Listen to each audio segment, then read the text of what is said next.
Hello everyone. In this session, I will talk about Custom Connector and its hidden features like webhook, dynamic fields, custom code with C# and much more.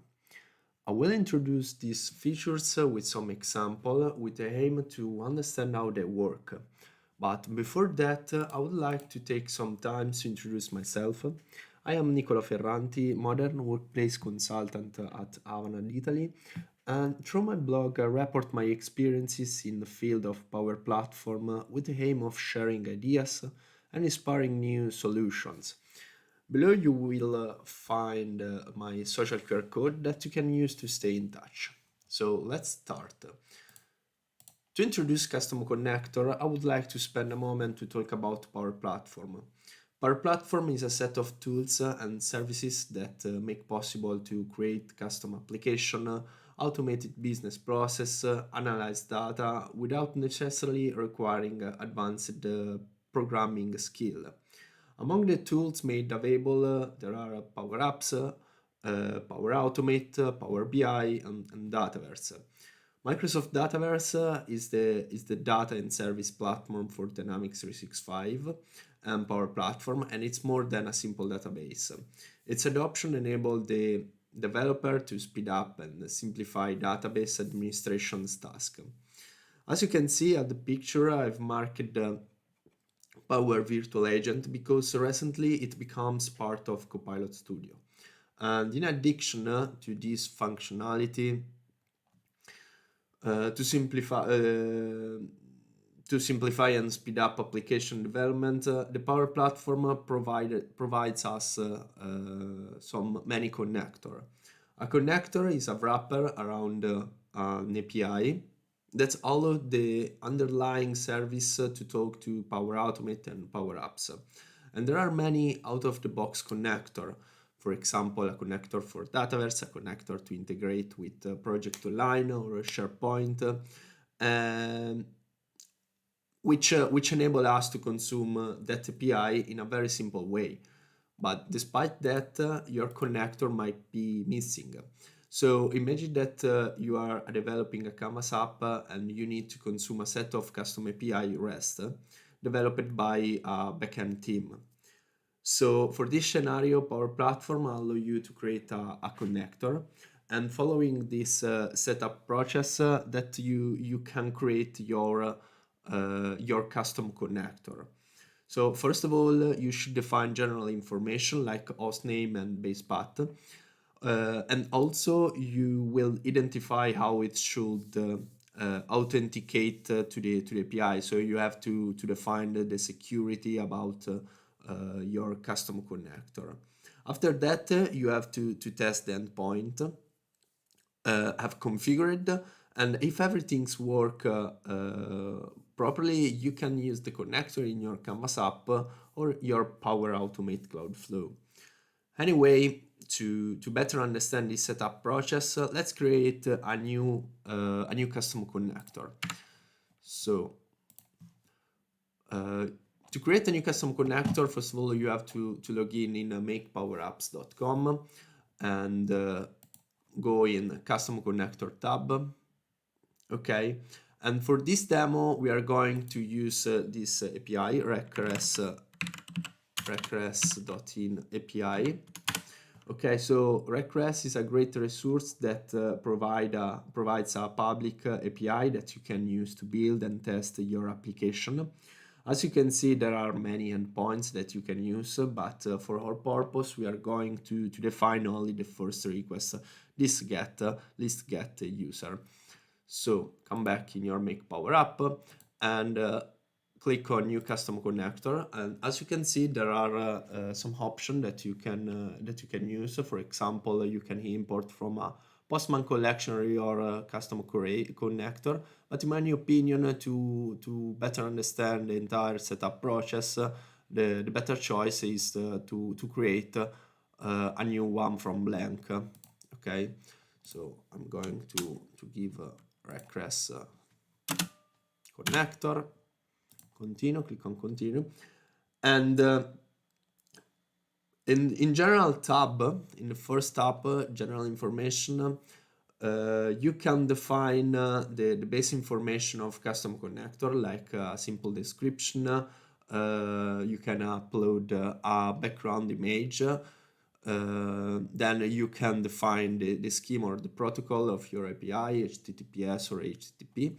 And then you have to write the host name and base URL. So for your demo, to consume this request API, we are going to copy the domain, so request.in, without without the schema. And as base path, as you can see, all of this API has the API text as base path. Okay, so now as base URL we can insert API. Now we can move to the next tab, the security one. And here you are going to select the authentication type. And there are 4 types of authentication that you can select. The default one is no authentication, and this choice is for API that allow anonymous access. Otherwise, you can select basic authentication, and this choice is for APIs that require a user and password to be sent with each request. Or you can select API key. An API key is a token that a client provides when making an API call. Or you can select OAuth 2.0. This is an industry standard protocol for authorization, and as you can see, if you select this option, you can select from many provider. For example, you can select Azure Active Directory as your provider, and then you have to fill out these fields with the client ID, client secret, resource URL. So using this parameter. But for our purpose, it's enough to select an authentication because REST API doesn't need a particular authentication to consume them. So we can move to the next tab, definition. And here you are going to insert your endpoint, your action, and the action determine the operation that user can perform. So if you click in a new action, there's a general tab where you can insert some information about this connector, and here you can insert a simple name to identify the operation, and you can do the same as well for the operation ID as well, user list. And as you can see, there is an option, visibility, and the visibility option influence how the action will show in the maker experience, in particular for Power Automate. And the default one is none. With this option, the action will display normally. Instead, with advanced action, the action will be available but not prioritized. With internal, the action will be hidden, and with important, the action will be prioritized and will show first. But for our purpose, it's enough to select to let none as visibility. So let's jump in request tab. Here in import from sample, we're going to define the entire URL and the verb. So for our request, the list request, we need to write this path. Okay, so I can copy it, user, and I want to copy also the query string, and I have to select the verb. So after I click import, as you can see in URL, you can find the full URL composed with verb, domain, base path, and the endpoint.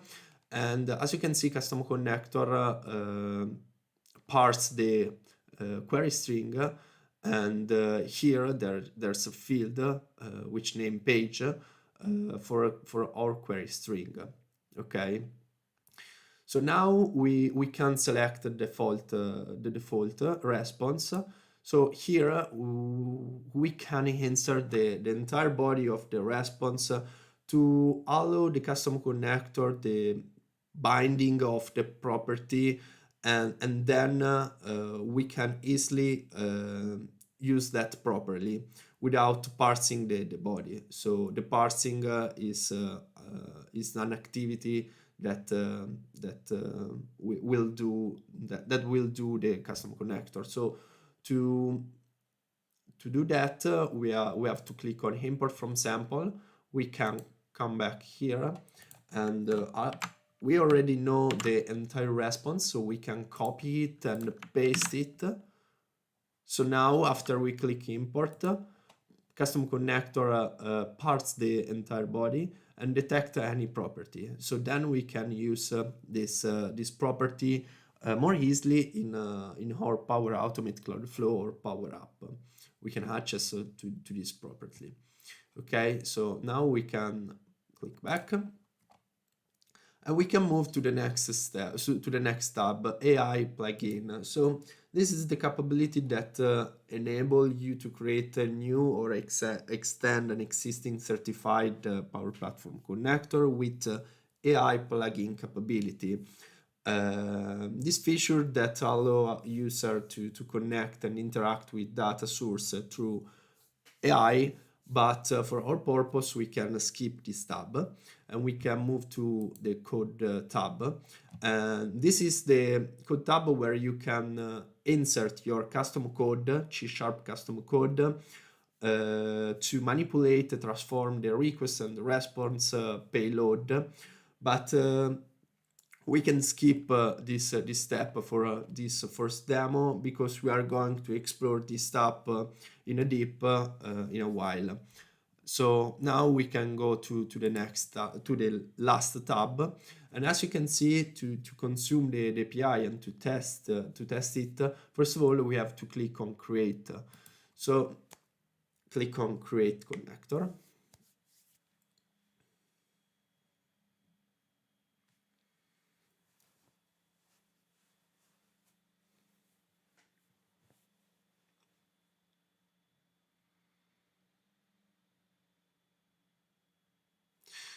Okay, let's write another name, request connector, and create again.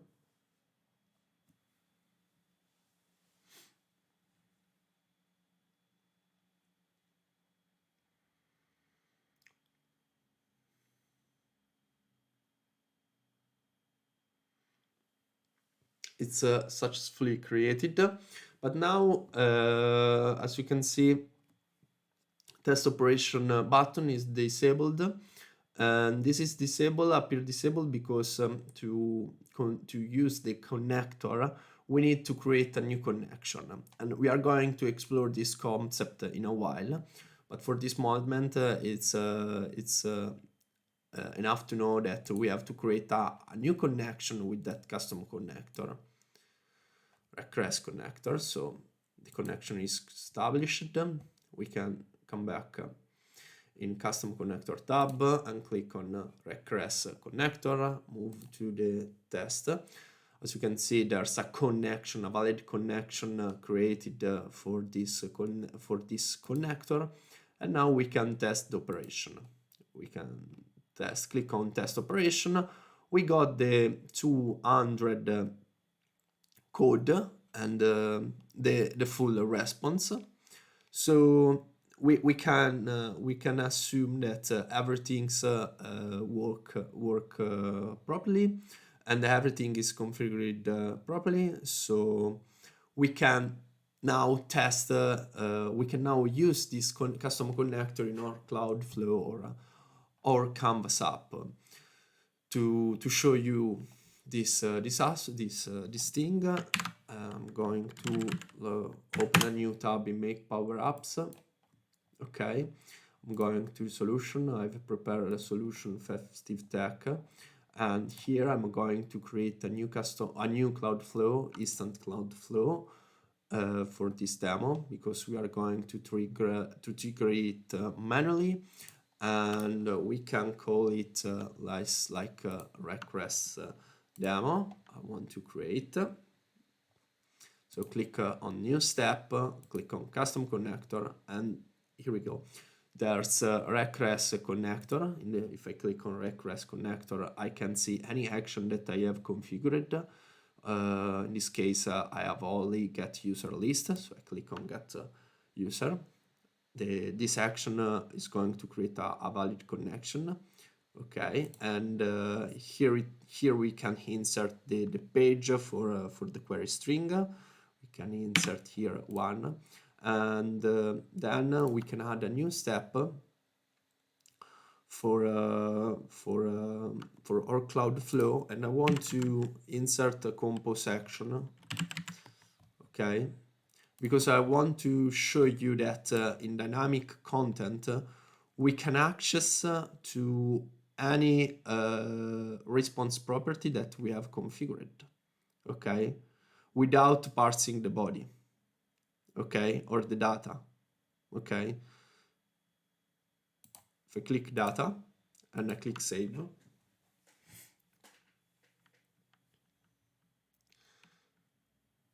after it's saved, okay, we can test it, run manually. Okay,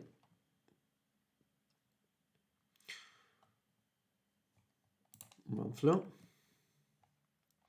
We can see the property that we have inserted in Compose only because we have defined a model of the response for default response or 200 response. And as you can see, the flow runs successfully, and in Compose we can see the entire list because we have passed here data, the entire list of the array of the users. Okay, and here you can see the entire request. Okay, good. So as we have just seen how to create a custom connector, and to work with it, there's the need to create a connection to consume the custom connector API. So let's talk about this crucial concept, and to do this, I'm going to come back in my PPT, and to do that, we take a look at this architectural diagram of a custom connector, which I taken from Microsoft documentation.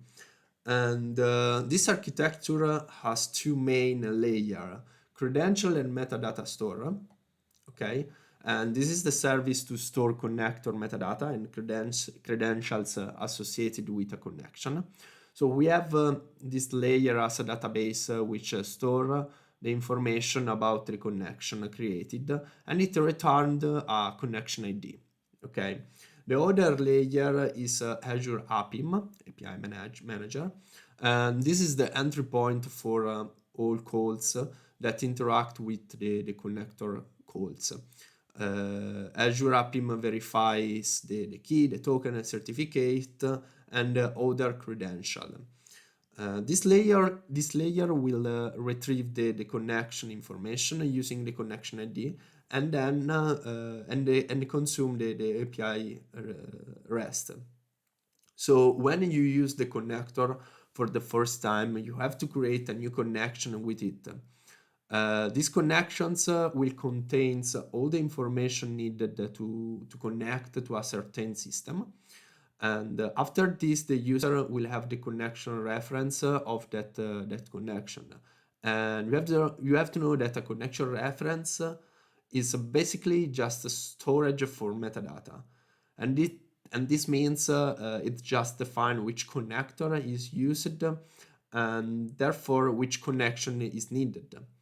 So we can say that this mechanism of using a connection and connection reference was created to simplify the management life cycle of your application.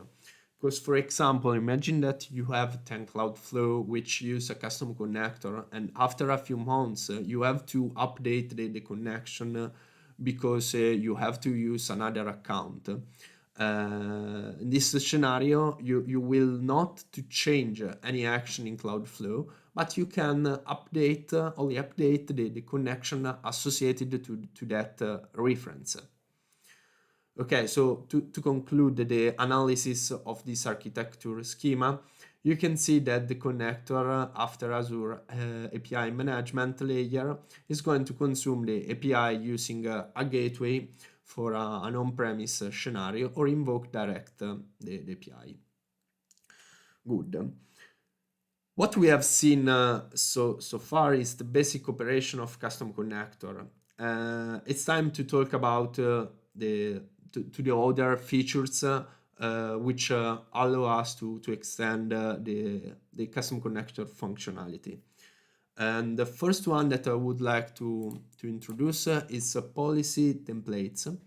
Policy can be used to modify the behavior of a connector at runtime.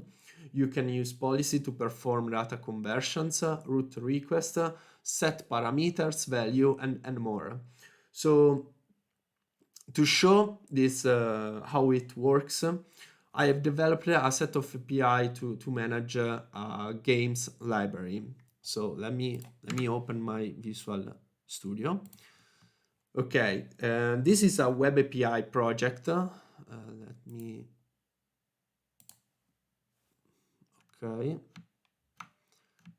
Okay. This is a web API project in .NET 7 that takes advantage of an approach on minimal API. A small introduction to minimal API without going into much details. Minimal API is a new feature introduced with .NET 7 that allows us to simplify web API development. When we refer to minimal API, we mean that it contains a minimal set of dependencies in ASP.NET Core and components needed for an HTTP API. But this doesn't mean that the application will be simple. Furthermore, a minimal API approach is not a replacement for MVC approach. Let's say it's just another way to do the same things. And the real advantage is that it turns out to be very lean and fast. But for our goal, the main things that we have to consider is the authorization part. As you can see in some endpoint, for example, post, delete, or put, I have the authorization decorator. So I'm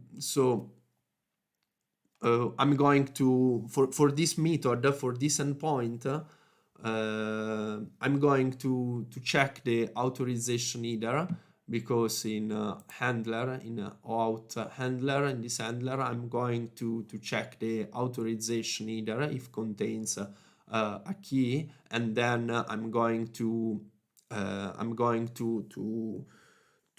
check if this value is equal to an static API key that I have insert here, and the API key is like a super segreto.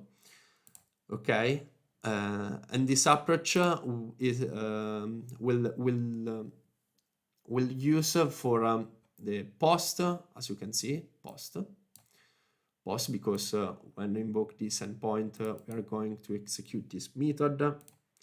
The same for update game or delete game. Okay, so now we have to come back in your make power apps. Okay, and we can open a new tab.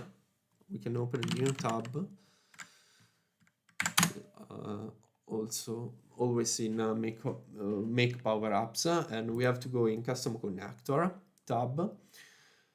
I have already created this custom connector game catalog API, and this API are deployed in a Azure App Service, and as you can see in this security tab, there's no authentication needed. Okay, but the main aspect that we have to consider is in definition, because in definition I have created a policy, and as I said before, policies are used to change the behavior of an action, and for this scenario, for this demo, I've created a policy to set using the template set HTTP header, but you can choose from some template, for example, set query string, or set property, route request, and much more. Using this template, I can manipulate the header name, which name authorization, adding this header value super segreto, and I have selected that this action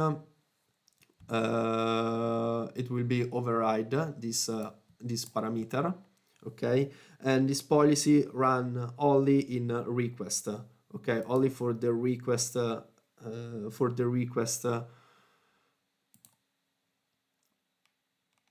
Also, I have selected the list of action to define which action will run this policy.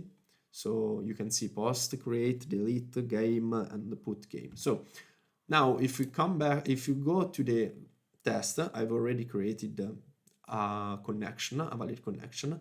If I run this API get games, which retrieve us the full name, the full list of game in our library, we can see that there's only one game, God of War, okay, and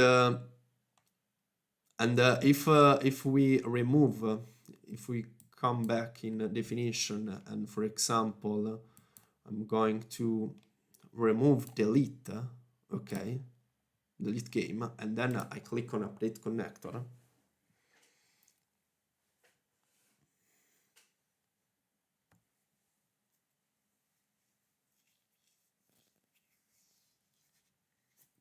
It takes a while to update connect. Okay, now if I go in test, I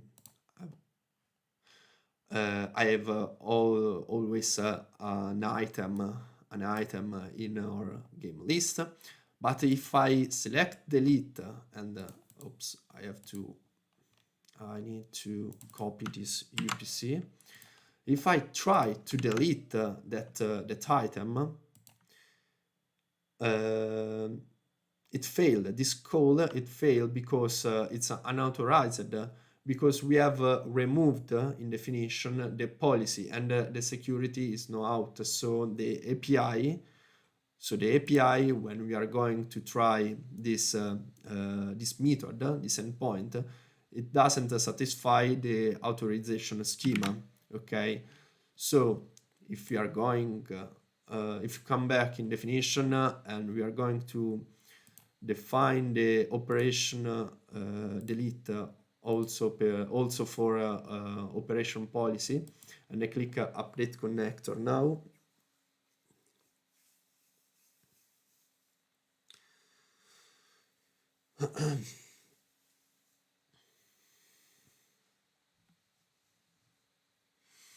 So now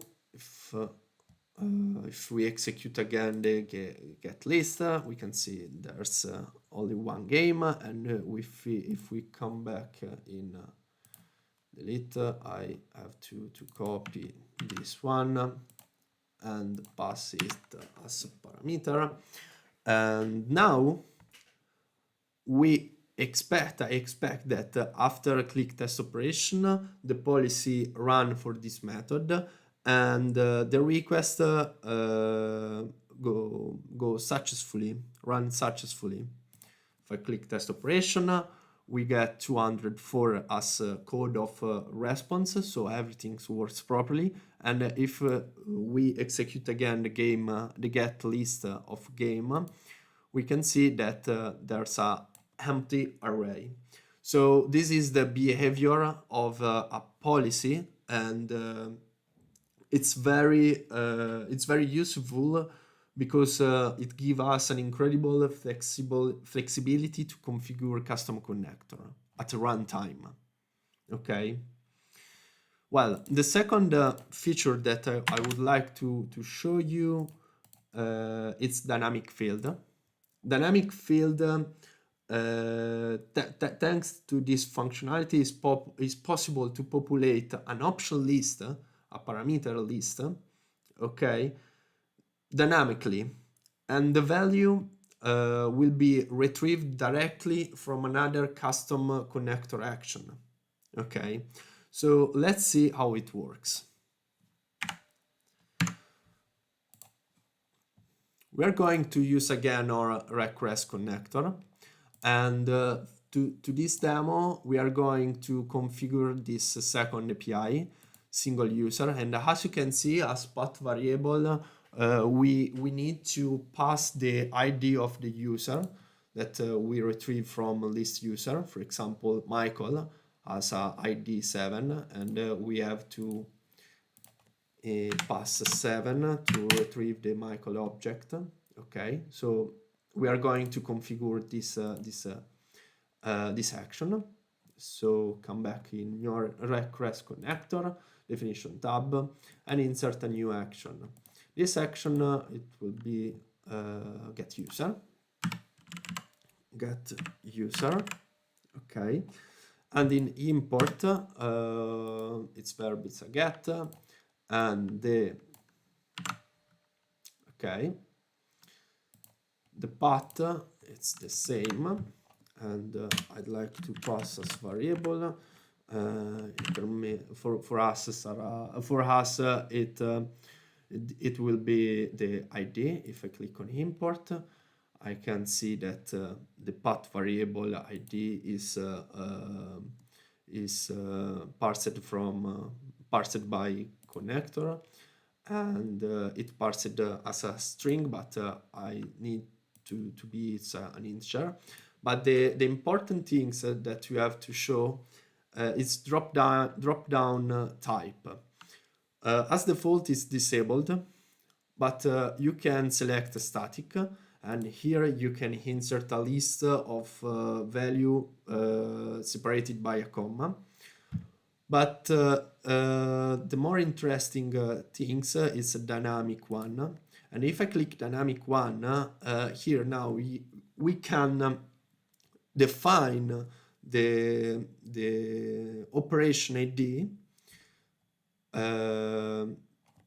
which will be used from this action to retrieve the information. So if I insert here the get user list, this one is the first action that we have configured for this custom connector, and I say that the value that you have to pass for this parameter, okay, for this path variable is data ID. Look at this, we have data ID, data avatar, data email, because we have already defined the body, okay, the model body. So it's easy to detect the property. Now as value we have to pass that ID, and as value display we want to pass the first name. Okay, so we are going to test it to update the connector. Okay, after update connector,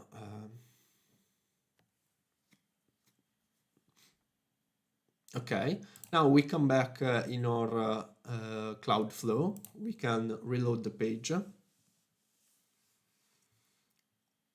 Okay, we have to open this request demo, and open in edit mode.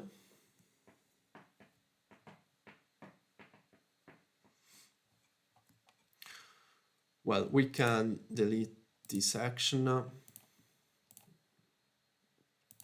and this action as well. Click on new step, request connector. Okay, so the connector, it takes a while to update the list, so we have to reload the page. Yeah, well, I'm not sure that I have updated the connector, so I click again in update connector.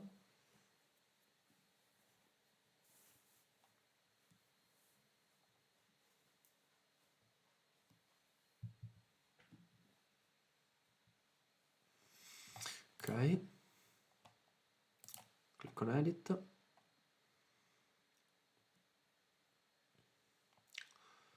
Let's see if the connector is updated. Not yet.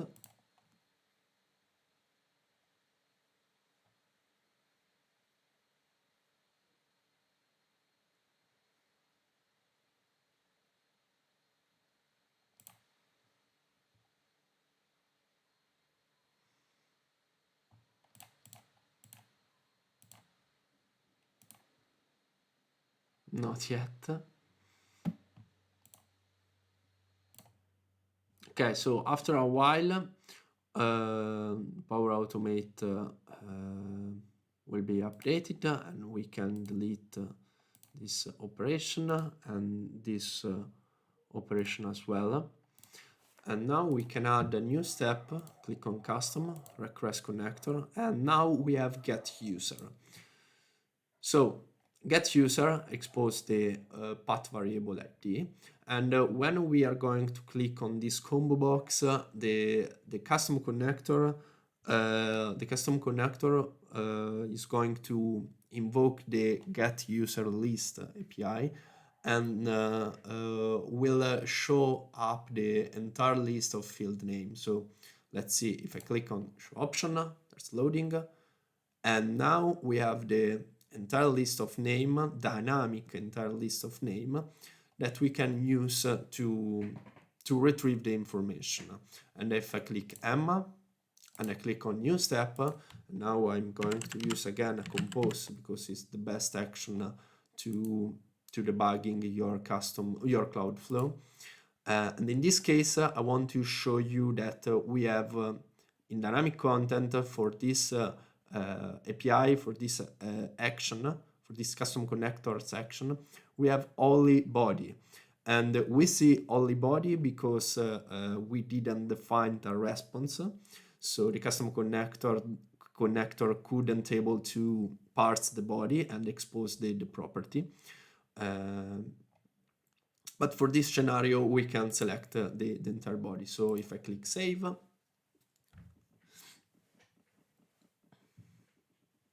and I test it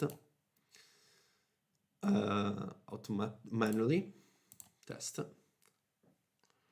run flow, done. Here we go. So the API ran successfully.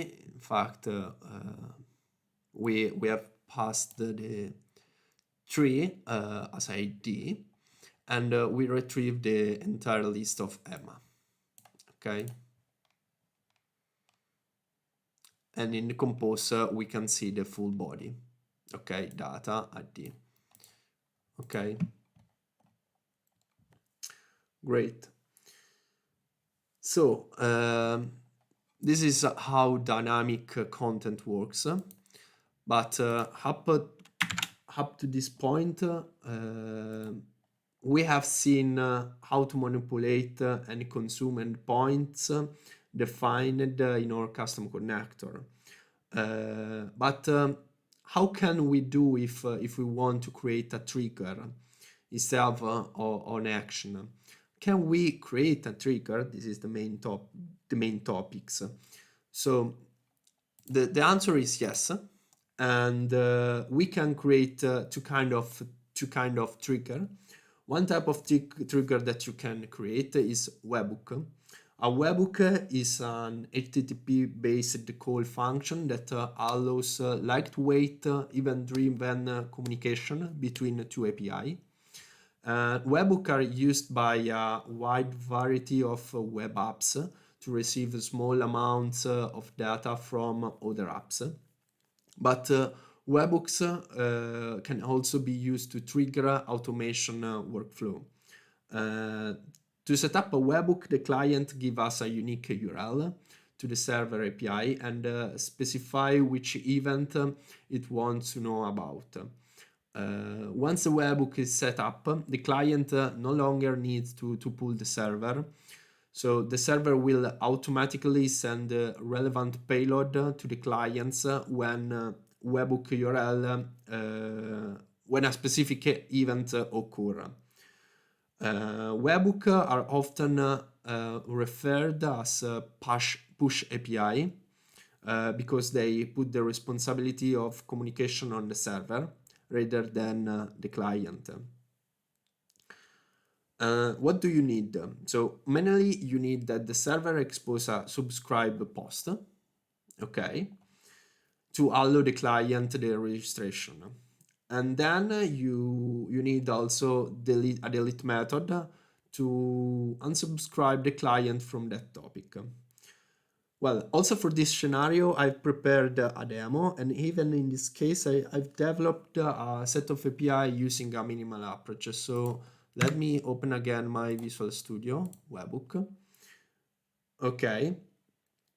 And for this demo, as you can see, I've created an endpoint webhook, and you have to imagine that it will be our server, which expose some API.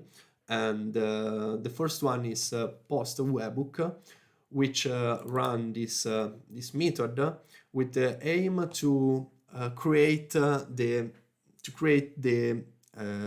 registration to allow the client to register to this topic. And the client is going to send this object, this data model for the request, passing name, topic name, and callback URL. Okay. So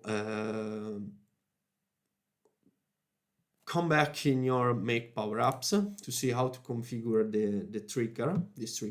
You have to know that custom connector, if you open your custom connector in make.powerapps.com, you are not able to see the trigger tab.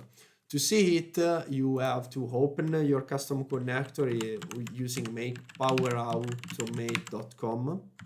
Okay.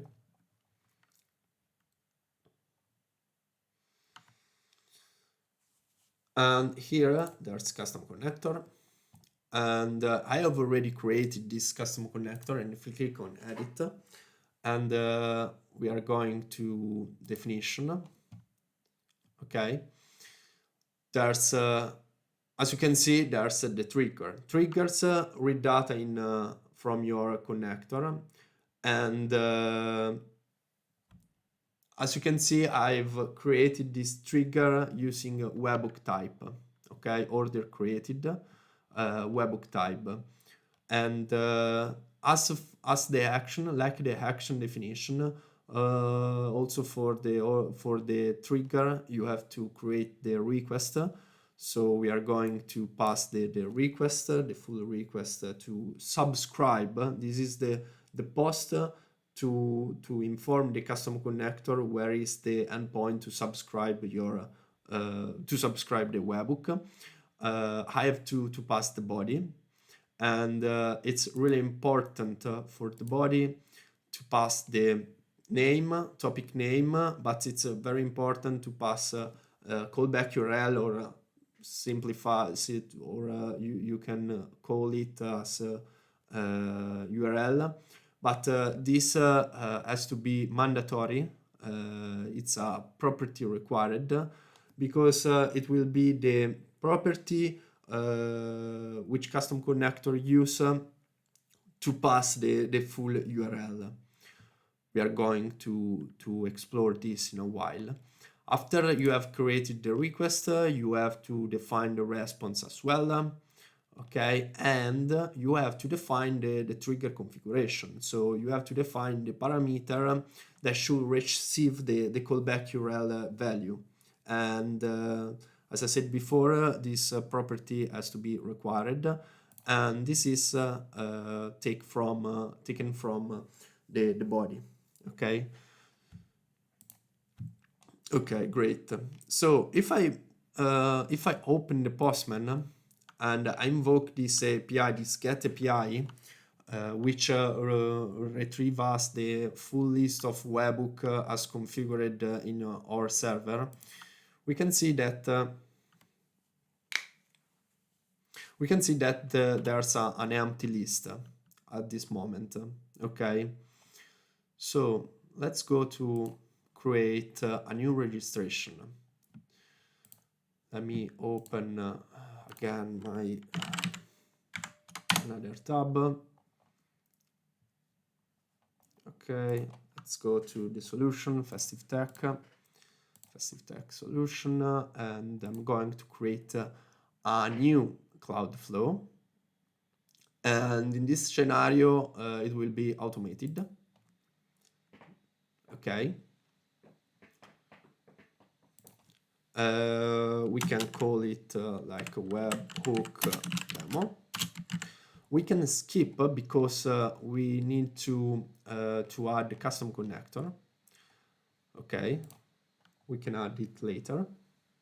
Okay, now we can move on custom tab and select webhook demo, and as you can see, there's order created. Custom connector is going to create a valid connection. And here we can insert the topic name and a name of the action. We can call it order, and the topic, it could be order dot created. Look that there's not callback API exposed, because it will be valorized by Power Automate automatically. So if I click a new step and I add a new compose, not in custom tab, but in all tab, compose. Okay, and in compose, I would like to see the entire body, why not? And now, after I click save, the trigger is going to invoke the post API to create a subscribed method to create a subscription of that topic. So click on save.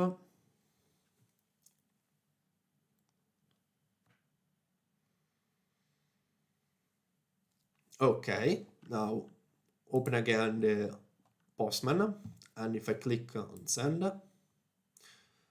here we go.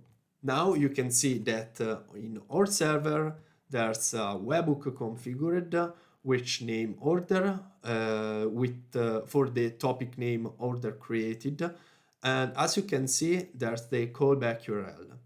So this is the URL will be invoked when this event run in the server. Okay. And as you can see, the callback URL is created automatically from by Power Automate. Okay, so now to show you the entire flow, let me open my Visual Studio. Okay, and let me run a simple application that I have created. Oops.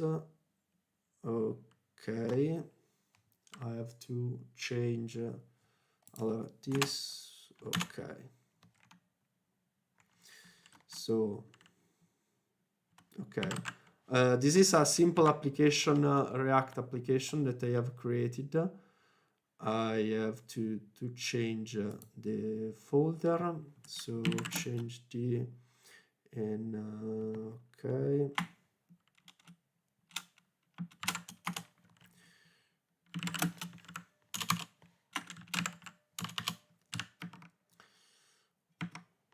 Ops, ho sbagliato.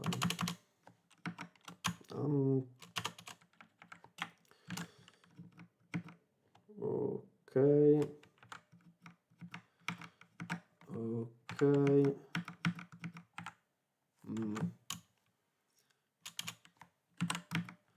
Ok.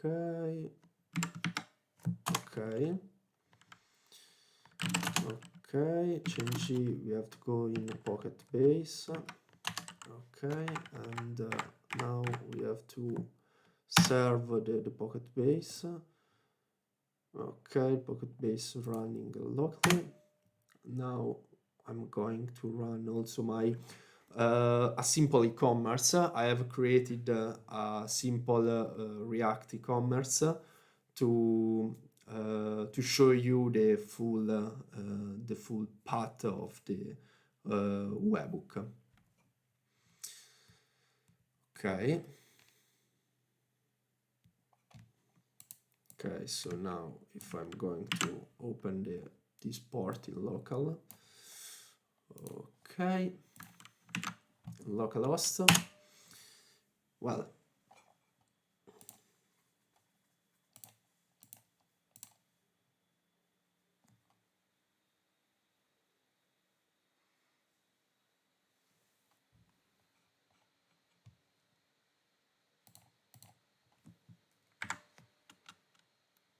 okay. So as you can see, it is a simple e-commerce where there's only a game, and I'm going to insert this game for Xbox FC24 in my cart. Go to cart. I can add more item, and then I can confirm my order. And in confirm order, I'm going to validate the name to insert the name. I'm going to insert Nicolò, and there is a regex to validate the email. So I'm going to use this email webhook.com.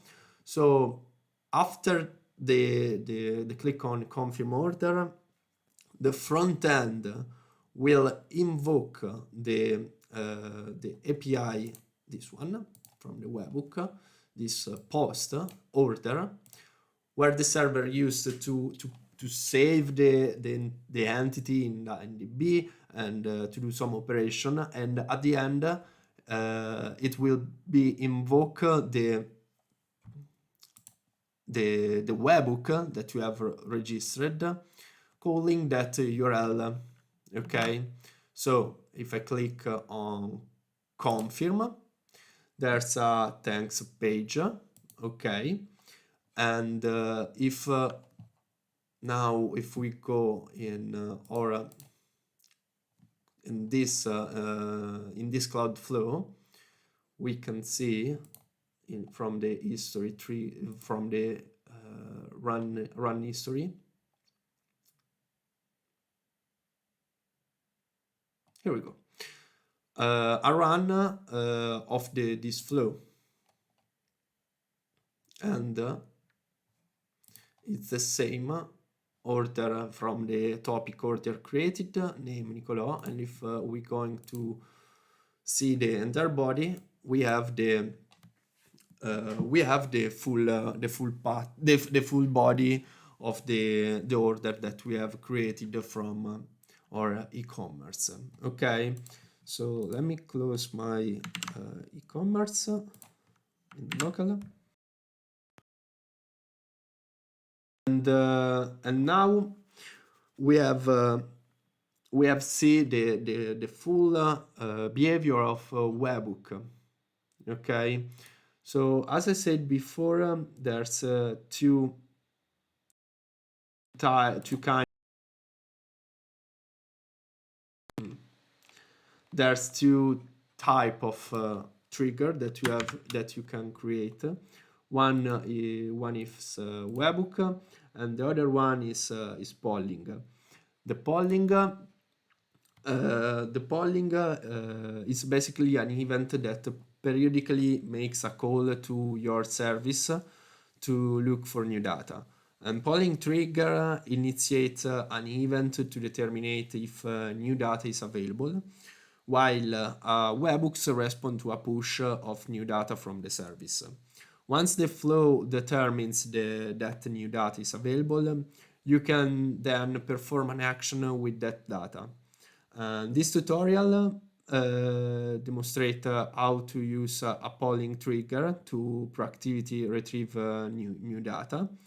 But polling, but you have to know that polling and webhook are the way a trigger to create a trigger, and you have to know that webhook it can be more easy to configure than polling because you could have already a service which exposes a subscription method. Not necessarily you have to develop a custom subscriber. In fact, there are many services which permit to configure a webhook. Okay, so in the end, the last feature that I would like to introduce is Code Tab. We have already seen this tab during first custom connector configuration. So now it's time to talk about this feature. Developer can use custom code to implement advanced transformation of the input and output of connectors. But before to start to develop custom code, I think that there are some things that you have to know about code for custom connector. You have to know that only one script file for custom connector is supported, so you can't upload more script. Then your script must finish execution within 5 seconds, and the size of your script file can't be more than 1 megabyte. Also, as best practice, you should not create an instance of HTTP client, but you have to use a send async method. And since you can't log your code or get a trace for debugging, it's a good approach to test your code locally before to upload it. Okay, so to implement custom code, you need to create a class method script, and even for this scenario I've prepared a demo. And if I'm going here to open my code, this is a console application. So if I'm going in script class, okay, so you will need to create a class name script, okay, which must inherit from the abstract class script base, okay. And the script base class defines one abstract method, execute async, okay, that you need to implement in the script class to successfully implement custom code connector. So as you can see in the script class, I have implemented the execution async method. We're going to explore this method in a while. But before, let's come back in our script base. And this class provides also a cancellation token property. So if you make calls by using send async, you use the cancellation token property. And if the request takes too long or a cancellation is requested, the method signals the cancellation token that's passed to it. Also, the script base class has a context public property, which is available to your logic to provide context for the request that's being processed. The context property is of the type iScript context. As you can see, iScript context, and has the following user property and methods. So there's a script context. This interface has the operation ID. This operation is most useful when you need to identify which operation is being processed. For that, your logic can provide the correct transformation. There's the logger. This The logger provides you an instance of iLogger that you can use to log diagnostic information from your code to code logs. And request, of course, an object of HTTP request message for the operation that's being processed. If you need to transform the request, you modify this method and then pass it to send async to send a request to the service. And of course, send asyncs use this property to send an HTTP request to the service. Okay, so you should use this method instead of making your own HTTP send async call. Okay, great. So if we come back in script class, we can see that I have implemented the abstract method execute async, and in this scenario I have created a method handle request transform operation because I'd like to test the manipulation of the request. And as you can see, I've created an object, the connector DTO, that you can use to manipulate the request and create a new body. And I have inserted the correlation ID because it's really useful in a distributed system architecture. In this scenario, in a microservices architecture, you have to know that it's highly difficult to understand a single end-to-end customer transaction flow through various components. So here are some tips that you can follow. For example, you can use a correlation ID to improve the aggregation of data, to improve the troubleshooting, and to have a better knowledge of the end-to-end behavior of the client request.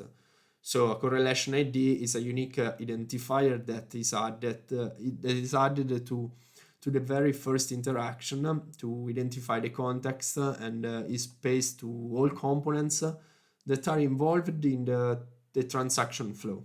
Okay, so it's very useful. And in this scenario, as I said, I'm going to create this object. I'm going to serialize it, and then I'm going to pass as argument of send async. Okay.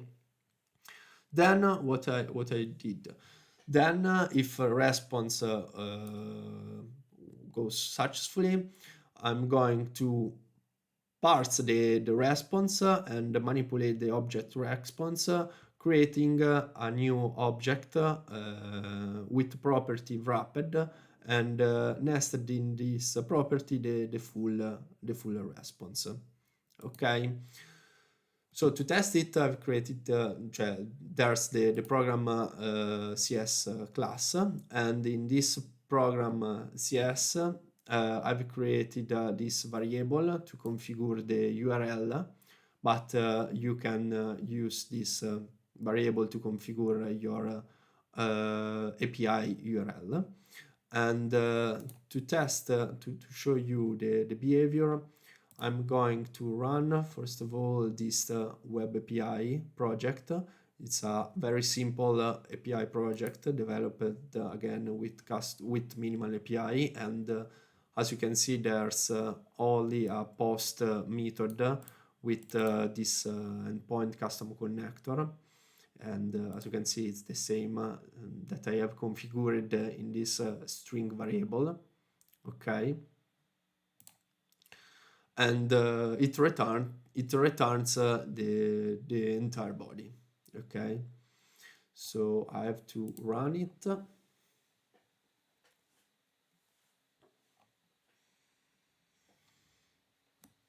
have to run it. Okay, in local, and now I want to run this console application. Run a new instance. Okay, great. I added a breakpoint in send async So as you can see in send asyncs, there's a creation of a new instance of a HTTP client.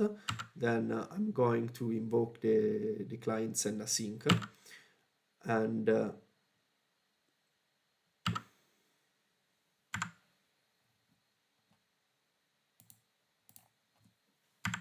okay. Now the body, the endpoint is there's a breakpoint to check the web API, so it returns the full body. And as you can see, we have the response to where we have manipulated the request, and as a response we have the body with property called wrapped, which has the full request, the full response from our server, from our web API. Okay, I can stop it. Now, after you have tested your code in locally, so I recommend this operation. You can go to the make power apps and opening a new tab. Okay, and opening a new tab, we can open a custom connector. I have already created a custom connector because now I want to show you how to insert the code in custom code tab, and how to use the iLogger interface, because it's very useful. So I've created a Contoso connector. As you can see, the domain is API Contoso, is a fake domain, but doesn't matter for this test. And if we jump in the code tab, you can upload a CS file, okay, or if you want, you can simple copy the entire script, okay, this entire this class, script class, and paste it. As you can see here, I didn't paste the test that we have done in locally, but I have pasted a different code, because I want to show you that you can use the iLogger, the interface, the iLogger interface, so you can create your log trace. And of course you can select the operation where this code run. And I didn't select the operation, no one operation, so it means that this code it will runs for any operation. Okay, now if we go in test, I've already created a connection. If I click on test operation, if you enable code enabled, you have to check this toggle to enable the code. You have the code logs tab, and as you can see, as a response, we retrieve the message hello world, because in code I have defined the response as a new HTTP response message with the status code OK, and the content is this hello world, okay, with created JSON, okay. So if you go in code logs, you can see the entire trace. To see it, you have to re-execute it as this operation. And I want to show you that now here we have the correlation ID.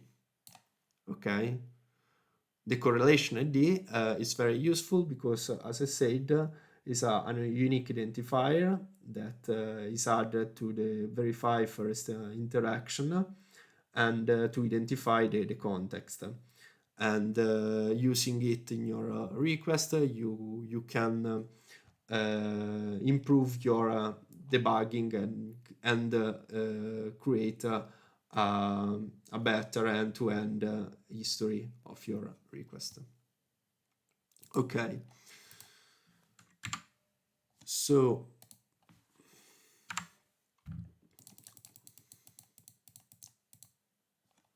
So that's all. I really want to thanks for your attention, and I would like to wish you a Merry Christmas.